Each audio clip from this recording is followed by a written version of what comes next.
Hi guys, myself Rajeshwari Nile. I am from Bhagirath Academy. Friends, today I would like to teach you about science subject and today's my topic is for the 8th standard science. Okay, तो आज जो topic आप यहाँ पर अपन लेने वाले हैं वो है साइंस है और 8th स्टैंडर्ड के लिए है, स्टेट लेवल के लिए। क्लियर? तो देखते हैं क्या है टॉपिक का नाम, living world and classification of microbes. ये लेसन का नाम है। What is mean by living world guys? आपको समझता है बच्चों, लिविंग वर्ल्ड मतलब क्या होता है? लिविंग वर्ल्ड मतलब सजीव सृष्टि। क्या मीनिंग होता है इसका? सजीव सृष्टि। क्लासिफिकेशन मतलब क्या करना, उसका वर्गीकरण करना। ओके, एंड माइक्रोब्स, माइक्रोब्स मतलब कहा जाता है सूक्ष्म जीव। क्या है माइक्रोब्स का मीनिंग? सूक्ष्म जीव। ओके, मतलब living world and classification of microbes. इस लेसन का मीनिंग होता है सजीव सृष्टि और जो सूक्ष्म जीव होते हैं उसका वर्गीकरण अपने को इस लेसन में सीखना है। Clear everyone? तो देखो अभी देखते हैं line by line. First of all आप लोग सभी पहले आपका टेक्स्ट बुक ओपन कीजिएगा। See on page number 1 page number पर आपको जो लेसन दिया है उसको आप ओपन कीजिए और वहां पर लाइन बाय लाइन जो मैं बता रही हूँ वहां पर आप फिंगर रखिए। Put your finger on the line. Okay, सभी ने बुक ओपन करके रखे हैं तो देखते हैं। देखो वहां पर कुछ क्वेश्चंस दिए हैं पहले आपको। What is the hierarchy for the classification of living organism? मतलब जो भी ऑर्गेनिज्म है तो उनकी हायरार्की क्या है? हायरार्की समझता है बच्चों आपको? मतलब उनका सीक्वेंस कैसा होता है वो लिखो। And who invented binomial system and nomenclature? देखो यहाँ पर ऐसा दिया है कि द्विनाम पद्धति मतलब क्या, वो किसने उसका सर्च किया है। Then third question is which level of the hierarchy are considered while writing the name of binomial nomenclature? द्विनाम पद्धति लिखते समय उसका नाम लिखना चाहिए, उसका जो सीक्वेंस है वो भी लिखना चाहिए। तो क्या ये इम्पोर्टेंट है वहां पर? तो ये जो क्वेश्चन है बच्चों, ये क्वेश्चन अपने को अभी इस लेसन में से क्या करना है, उसका रिवाइज इस लेसन में दिया है। तो देखते हैं line by line. Our first topic is जैव विविधता और उसकी क्या आवश्यकता है, मतलब biodiversity and need of classification. क्या है बायोडाइवर्सिटी? बायोडाइवर्सिटी समझता है बच्चों आपको? बायोडाइवर्सिटी मतलब उसका मीनिंग होता है जैव विविधता। अपने अर्थ पर बायोडाइवर्सिटी है ना, मतलब विविधता है अलग अलग, और उसकी नीड क्यों है ये क्लासिफिकेशन करने की, वो अपने को इस पॉइंट में देखना है। Last year we learned that all living organisms on the earth have adapted according to the geographic region, foodingation, defense, etc. Last year में अपन ने ये पढ़ा था, क्या पढ़ा था कि मतलब जो भी रीजन है, जोग्राफिक रीजन मतलब भौगोलिक जो प्रदेश है, तो वहां पर जो फूड इंगेशन रहता है, मतलब क्या होता है जो लोग खाते हैं। सपोज अपन महाराष्ट्र में रहते हैं, बराबर है, तो ये अपना स्टेट प्लेस हो गया। ओके, स्टेट का प्लेस हो गया। तो यहाँ पर जो अपना सब रंग ढंग है, मतलब खाने की जो हैबिट है वो अलग अलग है हर एक की, बराबर है। जैसा आप लोग कोकण साइड में जाओगे तो वहां पर क्या खाते हैं लोग? फिश और राइस खाते हैं, मतलब भात और मांसे खाते हैं, बराबर है। महाराष्ट्र में आएंगे तो यहाँ पर खाने का सब ढंग क्या हो जाता है, अलग हो जाता है। अपने यहाँ पर क्या चलता है? दाल बाटी, बराबर है, वरण पोड़ी, ये अपन खाते हैं। तो वैसा उस हिसाब से अलग अलग वैरायटी रहती है एंड डिफेंस एक्सेट्रा। और अपन उसका क्या करते हैं? डिफेंस भी करते हैं, मतलब संरक्षण अपन करते हैं। While adopting many differences are observed in the organism of a same species too. और ये जो अपन करते हैं, मतलब खाने की हैबिट अलग है, अपना प्रदेश भी अलग है, और अपन उस हिसाब से अपना खुद का संरक्षण करते हैं। तो इस हिसाब से कुछ चेंजेस ह्यूमन बीइंग में होते हैं। क्या चेंजेस होते हैं? और उसकी कुछ सेम स्पेसीज भी है, मतलब कुछ जात भी है। तो देखते हैं according to 2011 census around 87 million species of living organism are found on the earth including land and sea. देखो 2011 में क्या हो गई थी, जनगणना हो गई थी। जनगणना समझता है बच्चों आपको, सेंसस कहा जाता है। हर 10 साल के बाद जनगणना होती है, मतलब पॉपुलेशन कितनी बढ़ गई है। ओके, तो वो पॉपुलेशन हर 10 साल बाद क्या करते हैं, पॉपुलेट करते हैं, मतलब उसका काउंटिंग करते हैं। Clear everyone. तो अभी 10 साल मतलब 2011 में क्या हुआ था, जमीन और समुद्र मतलब लैंड और सी, इसमें कितने सजीव पाए गए थे, 87 मिलियन, मतलब 87 दशलक्ष जमात स्पेसीज वहां पर दिखाई दी गई थी जब उन्होंने क्या किया था, सर्वे किया था। जनगणना कैसे की जाती है समझता है क्या, सपोज क्या किया जाता है, सपोज फॉर एग्जांपल भुसावल है, बराबर है। तो भुसावल में अभी जो टीचर लोग होंगे या कुछ अलग प्रोफेशन वाले जो लोग होंगे, उनको एरिया वाइज वहां पर हर एक घर में जाना पड़ता है, और हर एक घर में कितने मेंबर है, तो वो मेंबर उनको बताना पड़ता है अपने को, और फिर वहां पर की क्या मिल जाती है उनको, मतलब पूरा इस कॉलोनी में कितने लोग रहते हैं उनको समझता है। फिर ऐसे हर एक मोहल्ले में वो लोग जाते हैं, कॉलोनी में वो लोग जाते हैं, और उसी तरह से फिर इज इक्वल टू भुसावल में इतने लोग गए। क्लियर। वैसे 2011 में जब काउंटिंग हुई थी, किनकी काउंटिंग हुई थी, सजीव लोगों की, तब उनकी काउंटिंग के हिसाब से 87 मिलियन स्पेसीज थे सजीव की। Clear. To study such a vast number it was essential to divide them into group. अभी इतने बड़े नंबर है 87 मिलियन, तो ये क्या कम हो गए क्या बच्चों, नहीं, मतलब इसको क्या कहा जाता है, 87 दशलक्ष, क्या कहा जाता है, 87 दशलक्ष प्रजाति, मतलब स्पेसीज, टाइप्स बोलते हैं अपन, इतने पाए गए थे। अभी इतने बड़े यदि मतलब नंबर है, तो उसको क्या किया, फिर उसको डिवाइड किया, मतलब उसके क्या बनाए, अलग अलग टाइप्स बना दिए। Clear everyone. ये टाइप्स बनने के बाद फिर ध्यान में आ गया कि कौन से टाइप का कौन सा एनिमल है या कौन सा लिविंग थिंग है, वो कौन से इसमें आता है, ये करना क्या हो गया, इजी हो गया। To study such a vast number, it was essential to divide them into groups, and so groups and subgroups were created considering the similarities and differences among the living organisms. और यदि suppose यहाँ पर 87 में से 30 differences दिख रहे हैं और 57 क्या दिख रहे हैं, सिमिलैरिटीज दिख रही है, मतलब कुछ स्पेसीज ऐसे हैं, लिविंग ऑर्गेनिज्म ऐसे है कि वो एक जैसे लग रहे हैं, तो उसको अलग टाइप में डाल दिया। कुछ जो है उसका डिफरेंस दिखाई दे रहा है, मतलब उनमें फर्क दिखाई दे रहा है, उसको यहाँ पर डाल दिया। Clear everyone. And this process of dividing living organism into group and subgroups is called the biological classification. और ये जो प्रोसेस है बच्चों कि इनको क्या करते हैं, मतलब जो सिमिलैरिटीज है, मतलब जो साम्य है, और जो फर्क है मतलब डिफरेंस है, ये जो प्रोसेस है, क्लियर एवरीवन, मतलब उसका ग्रुप और सब ग्रुप बनाने की जो प्रोसेस है, गट और उपगट बनाने की जो प्रोसेस है, उसको कहा जाता है बायोडाइवर्सिटी, मतलब बायोलॉजिकल क्लासिफिकेशन, जैविक प्रक्रिया, ऐसा उसको क्या किया जाता है, कहा जाता है। रॉबर्ट हार्डिंग व्हिटाकर, नाम देखो वहां पर अंडरलाइन करते चलो बच्चों। Robert Harding Whittaker was American ecologist. ये जो था रॉबर्ट हार्डिंग व्हिटाकर, ये अमेरिकन एक तज्ञ था, ओके, इकोलॉजिस्ट था, मतलब उसको परिस्थितिकी शास्त्रज्ञ ऐसा कहा जाता है। In 1961 he divided living organism into 5 groups.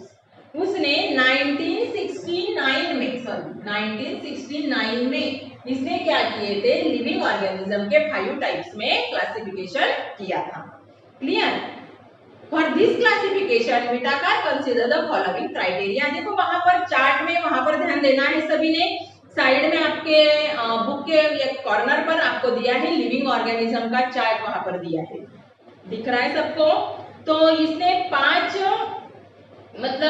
Method से इसके 5 टाइप्स बनाए थे। तो पहला देखते हैं, उसमें दिया है complexity of a cell structure, मतलब जो भी सजीव है उसकी जो सेल है, पेशी है, उसमें कॉम्प्लेक्सिटी देखना, उसकी सेल स्ट्रक्चर कैसी है, वो देखकर किया था। उसमें आते हैं prokaryotic and eukaryotic living organism. First column में दिया है आपको, देख रहे हैं आप लोग चार्ट में, वहां पर फिंगर रखो प्रोकैरियोटिक, और इस साइड में दिया है यूकैरियोटिक। उसको कहा जाता है बच्चों, प्रोकैरियोटिक मतलब आदि केंद्र की एंड यूकैरियोटिक मतलब दृश्य केंद्र की। क्लियर? अभी उसके भी टाइप्स नीचे दिए हैं। देखो, आदि केंद्र की ये यूनिसेल्युलर होते हैं। यूनिसेल्युलर मतलब जिसमें एक ही पेशी रहती है। अपने बॉडी में एक ही पेशी है क्या? नहीं। Human being is a multi cellular animal. ध्यान में रखना, यूनिसेल्युलर एनिमल कहा जाता है ना बच्चों ऐसा कि इसकी पेशी बढ़ गई, उसकी कम हो गई, वो बीमार हो गया, मतलब अपने बॉडी में बहुत सारी क्या है? पेशी है, मतलब सेल्स है। क्लियर है एवरीवन? तो फिर यूनिसेल्युलर और उसको कहा जाता है मल्टी सेल्युलर। क्या कहा? यूनिसेल्युलर मतलब एक ही, और मल्टी सेल्युलर मतलब एक से ज्यादा। अभी एक पेशी में आते हैं और किंगडम मोनेरा, और एक पेशी यहाँ का जो है यूकैरियोटिक में, उसमें आता है किंगडम प्रोटिस्टा।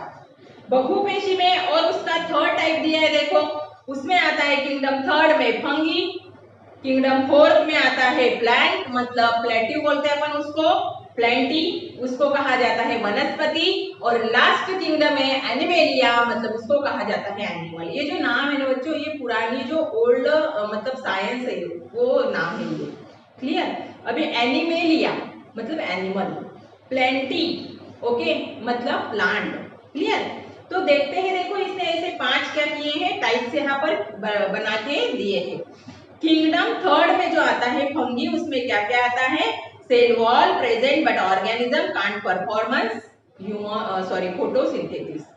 ये जो फंगी है मतलब उसको अपन कहते हैं कवक। क्या कहते हैं? कवक। इसको सेल वॉल होती है, मतलब पेशी भित्तिका रहती है, बट फोटोसिंथेसिस इसमें होता नहीं है, प्रकाश संश्लेषण इसमें होता नहीं है। प्लांट जो रहते हैं उसमें सेल वॉल प्रेजेंट होती है, बट ये परफॉर्म करते हैं फोटोसिंथेसिस। प्लांट में फोटोसिंथेसिस होती है कि नहीं?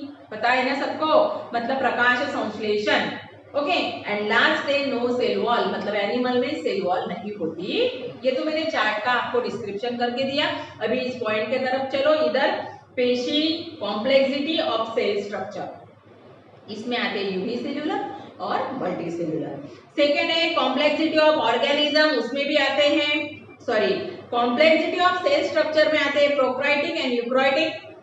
कॉम्प्लेक्सिटी ऑफ ऑर्गेनिज्म में आते हैं यूनिसेल्युलर एंड मल्टी सेल्युलर, मतलब उसको कहा जाता है फर्स्ट पॉइंट को पेशीची जटिलता, सेकेंड पॉइंट को कहा जाता है सजीवांची जटिलता, and third point is the mode of nutrition, मतलब उसका प्रकार कौन सा है, मतलब वो जो खाते हैं पोषणाचा प्रकार, वो वहां पर थर्ड पॉइंट में आपको मेंशन करके दिया है।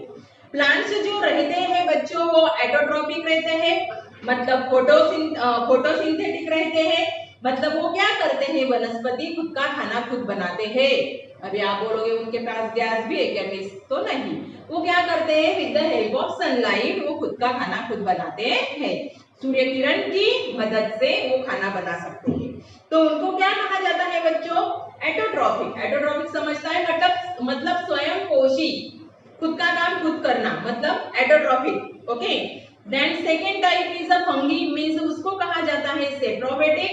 एब्जॉर्प्शन फ्रॉम डेड एनिमल्स, जो भी डेड मतलब जो मरे हुए एनिमल्स होते हैं उनसे कुछ लेते हैं, ये ऑब्जर्व करते हैं, जैसे कि फंगी। फंगी मतलब कवक, क्या बोलते हैं उसको? कवक। And third point is animal. Animal क्या करते हैं? तो एनिमल हेटेरोट्रोपिक भी होते हैं एंड इंगेस्टिव भी होते हैं, मतलब परपोषी भी होते हैं और उनका कोई भक्षण भी कर सकता है, मतलब परपोषी भी होते हैं। क्लियर है एवरीवन? ध्यान में आ रहा है बच्चों? Now fourth point is lifestyle. कैसी लाइफस्टाइल होती है? देखो, प्लांट जो होते हैं तो वो प्लांट प्रोड्यूसर होते हैं, एनिमल जो होते हैं कंज्यूमर होते हैं, और फंगी जो होते हैं डीकंपोजर होते हैं। डीकंपोजर समझता है आपको? मतलब अंदर मिट्टी में या अर्थ पर यदि कुछ मर गया तो उधर ही सड़ जाना, उसका डिकम्पोज हो जाता है। Clear? And last point is phylogenetic relationship, मतलब वर्गानुवंशिक संबंध। Prokaryotic to eukaryotic, unicellular to multicellular. इसमें क्या रहता है बच्चों? तो आदि केंद्र की वनस्पति से दृश्य केंद्र की वनस्पति में ट्रांसफरेशन, okay. Then unicellular to multicellular मतलब एक पेशी से बहुपेशी तक जाना। तो ये जो अभी पूरे टाइप से बच्चों मतलब ये चार्ट में आपको दिया है, तो इसका अपने को एक एक पार्ट का डिटेल में अभी क्या करना है, स्टडी करना है। तो बच्चों turn your page and see on page number 2 kingdom Monera. First क्या लेना है, किंगडम मोनेरा। ये जो 5 टाइप्स है बच्चों, तो ये 5 टाइप्स किसने बना के दिए थे, विटाकार नाम का एक शास्त्रज्ञ था, साइंटिस्ट था, तो उसने ये 5 टाइप्स लिविंग थिंग के, लिविंग ऑर्गेनिज्म के बनाए थे। तो चलो देखते हैं फर्स्ट पॉइंट। ध्यान में आ रहा होगा तो प्लीज थम्स अप कीजिएगा। आ रहा है सभी के ध्यान में? चलो next, kingdom Monera. Take a small drop of curd and buttermilk on a clean glass slide and dilute it with a little water and carefully keep a cover slip. Observe with a high power of compound microscope. What did you see? आपको एक activity करने के लिए बोला है। देखो, एक कांच पट्टी लेना है, मतलब ग्लास स्लाइड लेना है, उसके ऊपर दही या ताक इसका एक ड्रॉप डालना है, मतलब एक थीम वहां पर जैसा थोड़ा डाल देना है। फिर उसमें थोड़ा पानी मिक्स करके क्या करना है, उसके ऊपर और एक ग्लास रख देना है।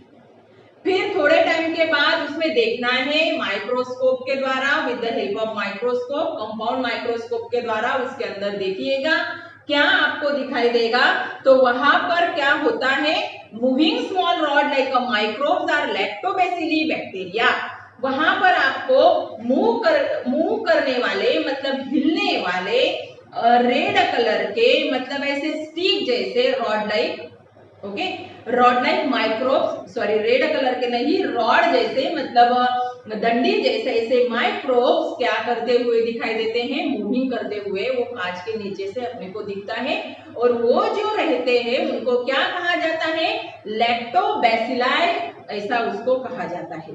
क्या कहा जाता है, लैक्टोबैसिलाई बैक्टीरिया मतलब जीवाणु, ऐसा उसको कहा जाता है। ये किस में रहता है, दही में, ताक में, मतलब जो भी अम्बट मतलब जो भी सोर चीज है उसमें ये रहता है। Clear everyone? All types of bacteria and blue green algae are included in the kingdom Monera. इसमें क्या आता है मोनेरा में, तो जो भी पूरे ब्लू ग्रीन अलगी है मतलब जो हरे हरे मतलब शैवाल, फॉर एग्जाम्पल शैवाल समझना है ना आपको, कहाँ पर रहता है, ये पानी में रहता है। मतलब जहां पर आप लोग जाओगे, सपोज आप नदी पर गए, नाले पर गए, तो वहां पर देखो ग्रीन कलर का आपको दिखाई देता है, उसको शैवाल कहा जाता है। तो ये किसमें आता है बच्चों, ये फर्स्ट टाइप में आता है, मतलब किंगडम मोनेरा में आता है, सृष्टि मोनेरा में ये आता है। Clear everyone? अभी ये कैरेक्टरिस्टिक है ना, ये 3 कैरेक्टरिस्टिक हर एक के दिए, पूरे लर्न कर डालो, रट्टा मार डालो, ये पूरा एग्जाम में आता ही है। Write down the 3 characteristic of kingdom Monera. तो आपको वो किंगडम मोनेरा के 3 पॉइंट जो है वो 3 पॉइंट आपको वहां पर लिखना है, किंगडम मोनेरा। ओके, क्या बोला मैंने, इसमें क्या इंपॉर्टेंस है, वो 3 कैरेक्टरिस्टिक। अभी वो 3 कैरेक्टरिस्टिक बहुत ही इजी है। क्या क्या है, all the organism are unicellular, जो भी सभी एनिमल्स होते ऑर्गेनिज्म होते हैं मतलब जो भी सजीव होते हैं, यूनिसेल्युलर होते हैं मतलब एक पेशीय होते हैं। दे मे बी एटोट्रॉफिक और हेटेरोट्रॉफिक, मतलब वो कभी कभी स्वयं पोषी भी रहते हैं और परपोषी भी रहते हैं। They are the prokaryotic cell without distinct nucleus and cell organelles। उनमें क्या रहती है, तो उनमें एक अधिक इंद्र की मतलब ये प्रोकैरियोटिक सेल है और वो उनको सेल ऑर्गेनल्स नहीं होते हैं, पेशी अंग के उनमें नहीं होते हैं। क्लियर? यहाँ पर अपना किंगडम मोनेरा क्या होता है, खत्म होता है। Now next point is kingdom protista. कौन सा है, किंगडम प्रोटिस्टा।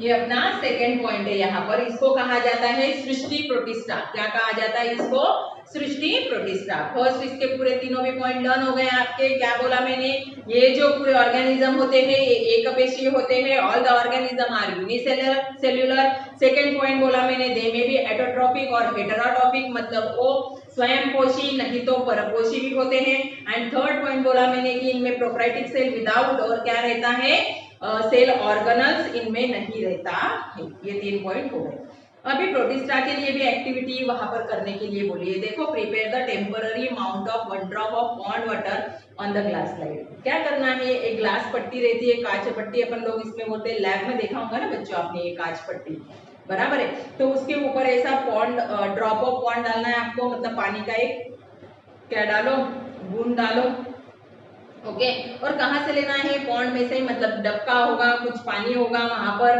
ओके। तो उसमें से एक बूंद देना है, वो ग्लास की स्लेट पर डालना है। Observe it low power and high power of microscope, उसको लो पावर माइक्रोस्कोप से और हाई पावर माइक्रोस्कोप से क्या करो, उसको देखो। You will find some motile microbes with irregular shape, these are the amoeba. देखो वहां पर आपको क्या दिखाई देगा, तो वहां पर आपको कुछ इरेगुलर साइज के, आकार के कुछ सूक्ष्म जीव मूविंग करते हुए आपको वहां पर दिखाई देंगे। उनको क्या कहा जाता है, अमीबा। क्या कहा जाता है, अमीबा कहा जाता है। अभी इनके कैरेक्टरिस्टिक क्या है, Protista are a single walled organism with a well defined nucleus enclosed in a nuclear membrane. देखो हर एक की डायग्राम भी वहां पर आपको दिखाई दे रही है। ऑर्गेनिज्म किंगडम मोनेरा के लिए कौन से रहते हैं, किंगडम प्रोटिस्टा के लिए कैसे रहते हैं, वो आपको वहां पर डायग्राम में दिखाई दे रहा है आपको सभी को, ओके। तो अभी इसका फर्स्ट कैरेक्टरिस्टिक ऐसा है कि प्रोटिस्टा, ये जो किंगडम है, उसमें जो भी ऑर्गेनिज्म होते हैं वो कैसे रहते हैं, एक पेशीय रहते हैं। और उसमें और क्या रहता है, देखो न्यूक्लियर मेम्ब्रेन उनमें होता है, मतलब पटलबद्ध केंद्र उनमें रहता है। दे हैव द सुडोपोडिया और hair like a cilia and whip cilia and whip like the flagella for the locomotion. देखो उनको क्या रहता है, छदम पाद, उसको कहा जाता है सुडोपोडिया। हाँ, सुडोपोडिया समझा।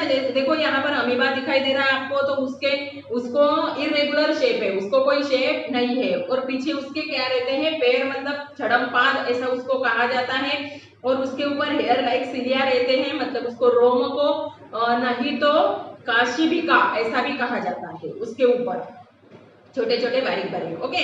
एटोट्रॉप्स for example Euglena, Volvox contain the chloroplast. अभी यहाँ पर यूग्लिना दिखाई दे रहा है आपको, तो ये यूग्लिना एंड वॉल्वोकॉक्स, इसमें क्या रहते हैं, क्लोरोप्लास्ट रहता है। क्लोरोप्लास्ट मतलब हरित लवकी, हरित लवके समझता है, जैसे पेड़ के पत्तों में हरित लवके होता है, और उसके कारण ही वो क्या कर सकता है, फोटोसिंथेसिस कर सकता है। Heterotrophs that is amoeba and paramecium. तो और हेटेरोट्रॉप में उनके एग्जांपल आ रहे हैं यहाँ पर, अमीबा और Paramecium, these are the example of heterotrophy, okay. Clear, यहाँ तक ध्यान में आ गया। ये भी जो कैरेक्टरिस्टिक है, ये कैरेक्टरिस्टिक भी आपको क्या करना है, लिखना है। Now our third kingdom is, क्या बोला है उसको, फंगी। क्या है, किंगडम फंगी, ऐसा उसको कहा है। किंगडम फंगी मतलब अपन क्या कहते हैं, उसको बुरशी कहते हैं, ओके। कवक, उसको मराठी में क्या कहा जाता है, कवक। अभी देखो उसके लिए क्या एक्टिविटी आपको करने के लिए बोली है, take a moist piece of bread and bhakri and keep it in a container with a lid for 2-3 days. आपको क्या करना है, ब्रेड का या भाकरी का टुकड़ा लेकर उसको क्या करना है, एक टिफिन में आपको उसको रख देना है और पैक करके रखना है। आफ्टर कितने दिन रखना है, फिर 2-3 डेज, ओके। 2-3 दिन के लिए वहां पर उसमें पैक करके रख दो। फिर उसके बाद after 2-3 days a fine cotton thread like a tuft is found growing on the surface of a bread। क्या होगा, 2-3 दिन के बाद आप यदि उसको देखने को जाओगे तो वहां पर आपको कुछ कुछ व्हाइट मतलब सफेद सफेद कलर का कुछ भी वहां पर थ्रेड लाइक दिखेगा। Prepare a temporary mount of few thread from this culture and observe it under microscope. फिर उसमें से कुछ व्हाइट कलर का ऐसा वहां से उठाकर कहां पर रखो, ग्लास साइड के ऊपर रखो, और उसको भी माइक्रोस्कोप से क्या करो, देखो। मतलब ये बुरशी को क्या करना है, आपको ऑब्जर्व करना है। दिस इज द एक्टिविटी, ये क्या है, एक्टिविटी है, ओके। अभी उसके कैरेक्टरिस्टिक क्या है, आगे के पेज पर चलो। Everyone put your finger on the line. देखो थर्ड नंबर के पेज पर आपको कैरेक्टरिस्टिक दिए, उसके कुछ लक्षण दिए हैं, okay. These are the non green eukaryotic and heterotrophic organism. ये जो फंगी रहते हैं, ये फंगी परपोषी रहते हैं, असंश्लेषी रहते हैं, और क्या रहते हैं, दृश्य केंद्र की सजीव उनको कहा जाता है। Most of them are saprotrophs, जो रहते हैं वो मृतोपजीवी होते हैं। They feed upon the dying organism matter. मृतोपजीवी ऐसा क्यों कहा गया है उनको? क्योंकि सेप्रोट्रॉप्स, अंडरलाइन कर लो उसको, मृतोपजीवी मतलब ऐसा क्यों कहा गया है? क्योंकि जो डेड ऑर्गेनिज्म रहते हैं उनके ऊपर ये क्या करते हैं, लिव रहते हैं। Okay, their cell wall is made up of tough and complex sugar called the cytine। उनका जो बाहर का जो कवरिंग होता है वो कवरिंग कैसा रहता है? काइटिन नाम का एक शुगर है, शर्करा कहा जाता है उसको, इससे ये बना हुआ रहता है। Some fungi are thread-like and many nuclei are present in the cytoplasm।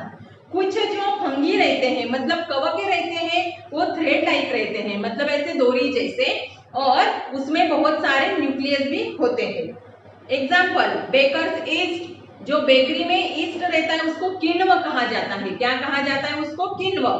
ये बुरशी और एस्परजिलस मतलब जो कॉर्न फ्लावर रहता है, फंगस ऑफ कॉर्न, जो मका बोलते हैं आप लोग उसको ना, तो वो जो मका रहता है उसके ऊपर ऐसा व्हाइट कलर का होता है, उसको भी एस्परजिलस ऐसा कहा जाता है, एस्परगिलस। पेनिसिलियम और मशरूम, इसमें अपने को ये फंगी दिखाई देते हैं। Though many system of classification और introduce after Whittaker has a 5 kingdom system is widely accepted. देखो 5 किंगडम सिस्टम यहाँ पर विटाकार ने बोली थी, बराबर है ना। फर्स्ट बोला था उसने किंगडम मोनेरा, सेकंड बोला था उसने किंगडम प्रोटिस्टा, थर्ड बोला उसने किंगडम फंगी, फोर्थ बोला था kingdom plant, okay, and last one is the kingdom animalia, मतलब वनस्पति सृष्टि और प्राणी सृष्टि। तो यहाँ पर 3 यहाँ इन्होंने दिए हैं आपको एक्सप्लेन करके, और फिर भी जो 2 थे वो तो चल ही रहे, मतलब वनस्पति सृष्टि और प्राणी सृष्टि, ये आपको पता ही है। ऐसा 5 सिस्टम वाला किंगडम फिर बहुत सारे शास्त्रज्ञों ने भी क्या किया था, एक्सेप्ट किया था। बट इसमें कुछ रहते हैं जो अच्छा काम करता है उसकी तंगड़ी खींचने वाले लोग रहते हैं। तो कुछ क्रिटिक्स लोग थे, टीकाकार लोग थे, उन्होंने क्या किया था, मतलब थोड़ा सा इसमें भी कुछ क्राइटेरिया निकाले थे, मतलब इसके डिमेरिट्स निकाले थे उन लोगों ने। तो वो फिर अपने साइंस के नेक्स्ट इसमें आपको दिखाई देगा कि क्या क्या इसने क्या निकाले हैं, कुछ शास्त्रज्ञ लोगों ने इसके ऊपर टीका की थी। Clear everyone? अभी ये जो आगे का पॉइंट आपको यहाँ पर दिया है, क्लासिफिकेशन ऑफ माइक्रोब्स, मतलब सजीव सृष्टि का वर्गीकरण कैसा था। Among the living organisms, microorganisms are the largest in a number and hence they are classified as follows। देखो सजीव सृष्टि में सूक्ष्म जीव माइक्रोब्स बहुत सारे हैं, अपन उसको नेकेड आई से देख नहीं सकते हैं, मतलब अपनी आंखें ओपन है फिर भी अपने सराउंडिंग में, अपने साइड में बहुत सारे माइक्रोब्स होते हैं, बट अपने को दिखाई देते हैं क्या? वो नहीं। और यदि आपने माइक्रोस्कोप द्वारा मतलब सूक्ष्मदर्शी द्वारा यदि आप लोगों ने उनको देखा तो फिर अपने को वो बहुत सारे दिखते हैं। Clear everyone? तो अभी उसका क्या किया है, यहाँ पर डिस्क्रिप्शन मतलब क्लासिफिकेशन करके दिखाया है। जैसा कि देखो सूक्ष्म जीव है, उसके 2 टाइप्स किए हैं, प्रोकैरियोटिक एंड यूकैरियोटिक, मतलब आदि केंद्र की और दृश्य केंद्र की। ओके, तो आदि केंद्र की में कौन आता है? बैक्टीरिया। बहुत सारे जो बीमारियां होती है वो बैक्टीरिया के कारण होती है, बराबर है ना। तो कुछ अपने बॉडी के लिए यूजफुल होते हैं, कुछ हार्मफुल भी होते हैं। क्लियर? और यूकैरियोटिक में आते हैं बच्चों प्रोटिस्टा, फंगी एंड अलगी, ये आते हैं। Clear everyone? अभी देखो यहाँ पर आपको यहाँ पर 1 metre is equal to 10⁻⁶ micrometre, U M ऐसा उसको कहा जाता है, फिलिप्स में आता है बच्चों ये 1 metre is equal to dash dash micrometre ऐसा आता है। तो वहां पर आपको लिखना है 10⁻⁶ माइक्रोमीटर, और 1 metre is equal to dash dash nanometre, तो वहां पर आपको लिखना है 10⁹ नैनोमीटर। Clear everyone? तो ये ध्यान में रखो, उसको अंडरलाइन करो या बॉक्स करो। अभी एक एक का अपने को स्टडी करना है, बैक्टीरिया, उसके बाद प्रोटिस्टा, उसके बाद फंगी और उसके बाद अलगी। ओके, तो देखते हैं बैक्टीरिया। बैक्टीरिया देखो कौन से आकार के हैं। सम बैक्टीरिया का पिक्चर आपको वहां पर दिखाई दे रहा है, तो उसका जो साइज होता है 1 UM to 10 UM। यूएम मतलब मैंने अभी आपको बोला माइक्रोमीटर, क्या कहा है, ब्रैकेट भी दिया है देखो ऐसा यूएम वहां पर, मतलब micrometer. unicellular, independent, parasitic organism and sometimes many bacteria together from the colonies. ये जो रहते हैं बैक्टीरिया है ये एकपेशी रहते हैं, इंडिपेंडेंट होते हैं मतलब स्वतंत्र रहते हैं और वो बहुत सारे यदि बैक्टीरिया पास में आ गए तो उनकी क्या बन जाती है, कॉलोनी बन जाती है directly. Okay. Bacterial cell is a prokaryotic with a cell wall but distinct nucleus and cell organelles are absent.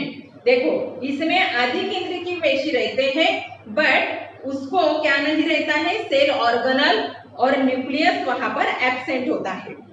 Third है they produce by simple binary fission.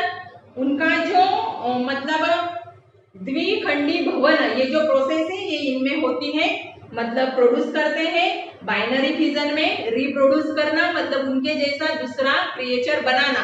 Clear. तो वो कौन सी मेथड यूज करते हैं वहां पर, सिंपल बाइनरी फिजन मतलब simple वाली द्विखंडी भवन, ये प्रोसेस वहां पर यूज की जाती है. In favourable condition bacteria grow vigorously and can double their number in 20 minute. देखो इनका जो नंबर बढ़ने का जो स्पीड होता है बहुत जल्दी विगरसली ये बढ़ते हैं. 20 मिनट में यदि यहाँ पर 10 बैक्टीरिया है तो 20 मिनट में उसके हो जाएंगे 20, फिर उसके हो जाएंगे 40, 40 के 80, मतलब ऐसे डबल अमाउंट में ये बढ़ते हैं. Clear everyone. ये अपना फर्स्ट पॉइंट था बैक्टीरिया. क्या नाम था उसका, बैक्टीरिया.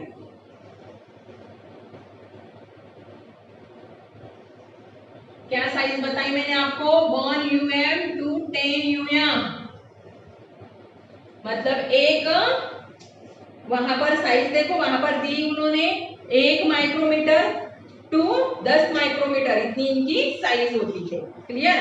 नाउ सेकंड है protozoa. Protozoa is the second type.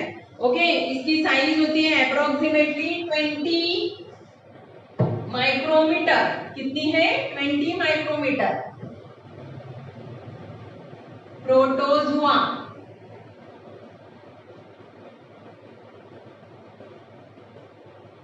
इनकी साइज है यहाँ पर दी है 200 UM मतलब 200 micrometer. Clear everyone. Now next चलो देखो उसमें क्या दिया है, अप्रोक्सीमेटली दिए वो. Protozoans are found in a soil. ये अपने को कहाँ पर दिखाई देते हैं, सॉइल में दिखाई देते हैं. Specially fresh water and sea water. पानी मतलब समुद्र का पानी और फ्रेश वाटर नदी का पानी. Some are found in the body of other organism and are pathogenic. ये जो है दूसरे मतलब दूसरे जो सजीव होते हैं उनके बॉडी में और किसी को कुछ बीमारियां होने के कारण भी ये वहां पर रहते हैं, मतलब बीमार गिरने का कारण भी ये है. These are the unicellular organism with a eukaryotic cell. ये जो है दृश्य केंद्रकीय पेशी है और यूनिसेल्युलर है मतलब एक पेशीय सजीव है. There is a great variation in a cell structure, organs and locomotion of modes of nutrition among protozoans. ये जो है इसमें ग्रेट वैरायटी अपने को दिखाई देती है. इसकी स्ट्रक्चर अलग अलग है. उसमें लोकोमोशन जिसको कहा जाता है मतलब मूविंग जो बॉडी पार्ट्स अपने करते हैं उसका, ऑर्गन्स का भी लोकोमोशन अलग है और खाने की मतलब न्यूट्रिशन की भी उनकी अलग अलग हैबिट है. These organisms reproduce by simple cell division. ये जो एनिमल्स होते हैं या सजीव होते हैं उनका रिप्रोडक्शन मतलब प्रजनन द्विखंड इस मेथड से किया जाता है. जैसा कि फॉर एग्जांपल दिया है देखो अमीबा एंड पैरामीशियम. आपको कहाँ पर दिखाई देंगे, free living in a dirty water मतलब जो गंदा पानी है उसमें. देन नेक्स्ट दिया है इंटामीबा हिस्टोलिटिका. ये कहाँ पर दिखाई देगा, कॉजेज द अमीनोबियोसिस मतलब आमांश नाम का एक डिसीज है उसमें. देन प्लाज्मोडियम वाइवेक्स ये मलेरिया इससे अपने को होता है. ये यदि ये बैक्टीरिया यदि अपने बॉडी में गया तो. एंड लास्ट है यूग्लिना. ये कैसा है, एटोट्रॉपिक है मतलब पर स्वयं पोषी है मतलब खुद का खुद बनाता है. क्लियर. ये प्रोटोजुआ के पॉइंट हो गए. नाउ नेक्स्ट पॉइंट है आपका फंगी. कौन सा है, फंगी. फंगी अपन ने पहले भी देखा था. क्या है उसमें, क्या कहा गया था उसको, बुरशी ऐसा अपन कहते हैं. उसकी साइज है 10 UM to 100 UM. कौन सा पॉइंट है? Third, fungi.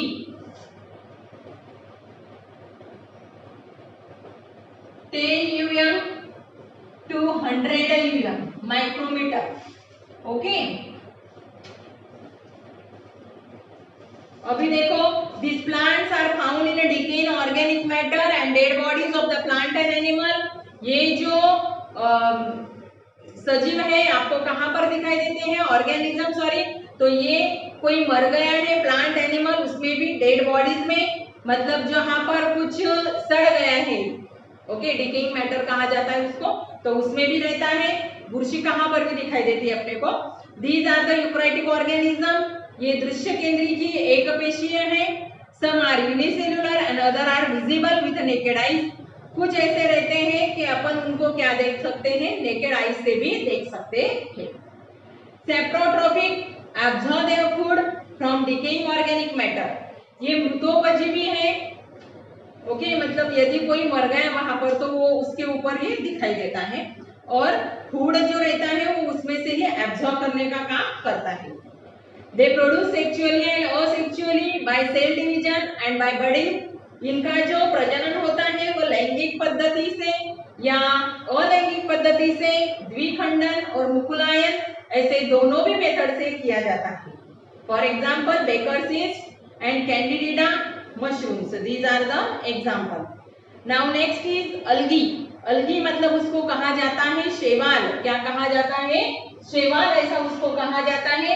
उसकी साइज है 10 mm to 100 mm। अलगी,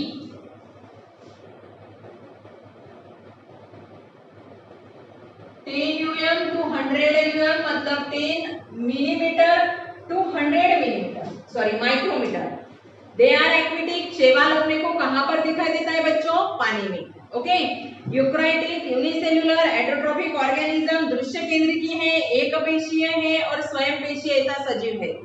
photosynthesis is carried out with the help of chloroplast present in the cell. ये जो है क्लोरोप्लास्ट की सहायता से क्या करता है? प्रकाश संश्लेषण करता है। ओके, क्लोरोप्लेन, देखो इसके एग्जांपल है Chlorella and Chlamydomonas. Very few species of algae are unicellular. बहुत सारे उसकी स्पीसीज ऐसे हैं कि वो एकपेशीय है, and most of them are multicellular and visible with naked eyes. और बहुत सारे ऐसे हैं कि वो बहुपेशीय है और अपन उनको नेकेड आईज से क्या कर सकते हैं? देख सकते हैं। नेकेड आईज समझता है ना बच्चों आपको, मतलब खुली आंख से अपन उसको देख सकते हैं। And last point is virus. बहुत सारे वायरस होते हैं, विषाणु, जैसे अभी जो चल रहा है कोरोना वायरस, बराबर है ना, तो उसके कारण बहुत लोग क्या हो रहे हैं? बीमार गिर रहे हैं। तो इसके अभी क्या क्या है वो देखना है अपने को। इसकी साइज होती है बच्चों 10 नैनोमीटर टू 100 नैनोमीटर, मतलब देखो कितना बारीक होगा। नैनो मतलब बहुत ही बारीक। Virus, last point, 10 nanometre to 100 nanometre. Clear?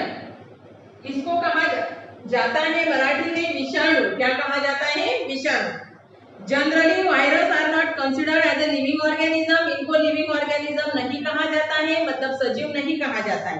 अपन अभी कह रहे हैं ना कोरोना ये सजीव नहीं है, बराबर है ना, तो वैसा। And they are said to be organism at the edges of a living and non living. मतलब जो भी सजीव और निर्जीव है इनकी जो सीमा रेखा है वहां पर ही उनका स्थान है, मतलब सजीव भी नहीं है और निर्जीव भी नहीं है। They are the studied under microbiology. इनको कहाँ से अपन देख सकते हैं? इसका स्टडी जो है वो सूक्ष्म जीव शास्त्र इसमें किया जाता है। Viruses are extremely minute and they are 10 to 100 times smaller than bacteria. Bacteria से ये कितने छोटे हैं? 10 to 100 टाइम्स इतने छोटे हैं।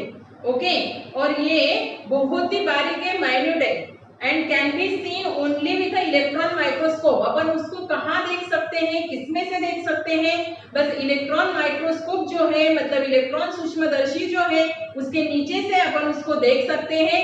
मतलब अपने सराउंडिंग में अभी बहुत सारे क्या है? वायरस है, बट अपन देख सकते हैं क्या? उनको नहीं देख सकते, because they are too small. क्योंकि वो कैसे रहते हैं? बहुत ही छोटे रहते हैं।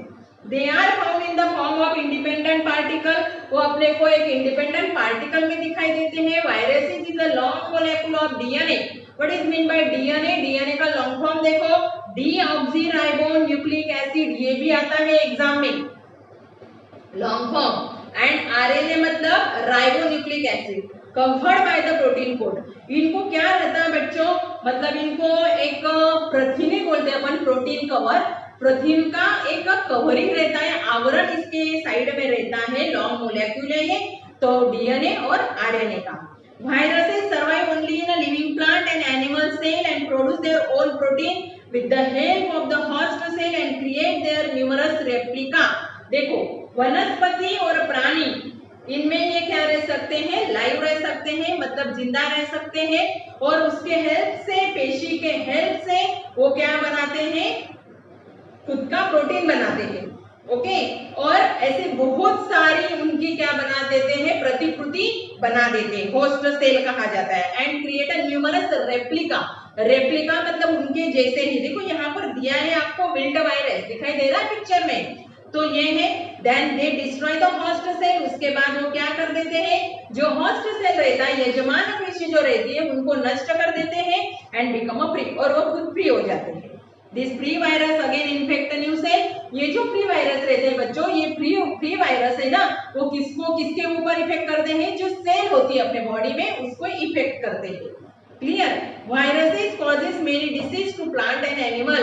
वायरस के कारण, विषाणु के कारण वनस्पति और प्राणी, इनमें बहुत सारी बीमारियां लगती है।